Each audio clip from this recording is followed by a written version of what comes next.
College से तो निकाल दिए गए थे, तो उनके पिता जो बैरिस्टर थे उन्होंने इनको बुलाया और बोला बेटा सुभाष, जो हो गया, अब एक काम करो, तुम आईसीएस की तैयारी करो, इंडियन सिविल सर्विसेज की। सिविल सर्विसेज मतलब टॉप मोस्ट रैंक।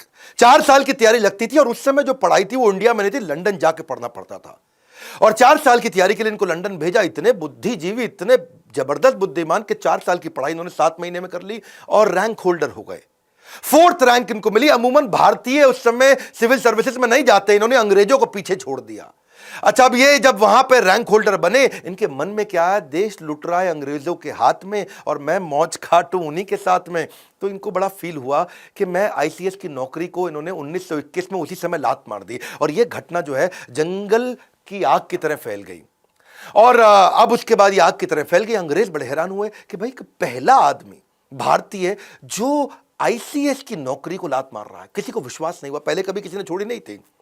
इनके पिता ने, बड़े भैया ने, सबने समझाया, पर जब राष्ट्र प्रेम का शोला दिल में घर कर जाता है फिर दुनिया का हर सुख फीका नजर आता है। इन्होंने कहा कि भाई मेरा जन्म देश को लूटने के लिए नहीं बल्कि देश के लिए कुछ करने के लिए हुआ है। तो लोग हैरान हो गए और लोग उनसे मिलना चाहते थे, उनको देखना चाहते थे, उनके विचारों को जानना चाहते थे कि कौन है वो व्यक्ति जिसने मखमलों वाले बिस्तर को छोड़ करके कांटों भरी जमीन को चुना है केवल देश सेवा के लिए। वापस जब ये पानी के रास्ते मुंबई आए तो हजारों लोगों की भीड़ आ गई। हजारों लोग उनको देखने के लिए आए कि भाई कौन है ये आदमी। तो मुंबई में हजारों लोगों की भीड़ देख के उन्हें एक बात समझ आ गई, छोटी सी आईसीएस की नौकरी को लात मारने में इतने लोगों ने विश्वास किया, अगर मैं मेहनत करूं तो पूरे देश को इकट्ठा कर सकता हूं। उनकी as a leader thinking lateral out of the box, macro thinking थी, बड़ी थिंकिंग थी। महान व्यक्ति की यह पहचान है कि वो भविष्य की परिस्थितियों को, वर्तमान को देखते हुए पहचान लेता है। अब 1928 के दौरान कांग्रेस एक मजबूत आंदोलन बन चुका था और सुभाष चंद्र बोस, गांधी और नेहरू के साथ उनके मतभेद थे पर मनभेद नहीं थे, अंदर से दोस्त थे। वो सम्मान करते थे, गांधी को अपना गुरु मानते थे। उन दिनों लॉर्ड इरविन हुआ करते थे, उस समय के वाइसराय थे। उन्होंने गांधी जी को कन्विंस कर लिया, सहमत करा लिया कि भाई डोमिनियन स्टेटस दे देते हैं, ये भी एक फ्रीडम है।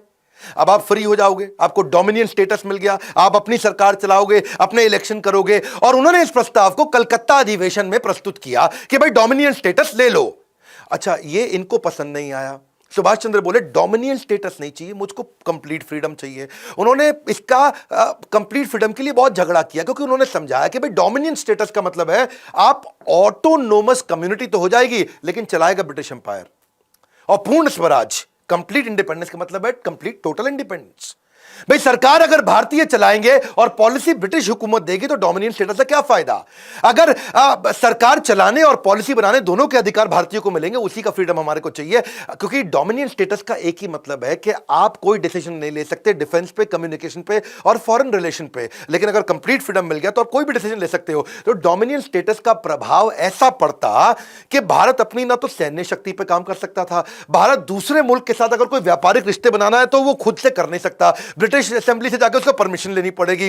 तो नेताजी बिल्कुल क्लियर थे, भाई चाहिए तो अपने को पूरा ही चाहिए। भारत खुद से किसी भी तरीके का अगर कानून ही नहीं बना सकता, ब्रिटिश हुकूमत जब चाहे जिसको चाहे, अभी नेहरू तुम हटो, पटेल तुम हटो, ये ब्रिटिश के हाथ में था। उनको नहीं चला कि भाई जब चाहे हटा दे, जब चाहे रख ले। तो कुल मिलाकर के ये इतने बड़े इन्फ्लुएंसर 1928 तक बन चुके थे कि इन्होंने गांधी नेहरू दोनों को कन्विंस कर लिया। और नतीजा ये हुआ कि पिछले साल तो कलकत्ता अधिवेशन में अभी तो बहस ही चल रही थी, अब इन्होंने अगले साल लाहौर अधिवेशन में 1930 के अंदर पूर्ण स्वराज के लिए झंडा फहरा दिया और तय कर लिया भाई इससे कम कुछ नहीं, अपने को कंप्लीट इंडिपेंडेंस चाहिए।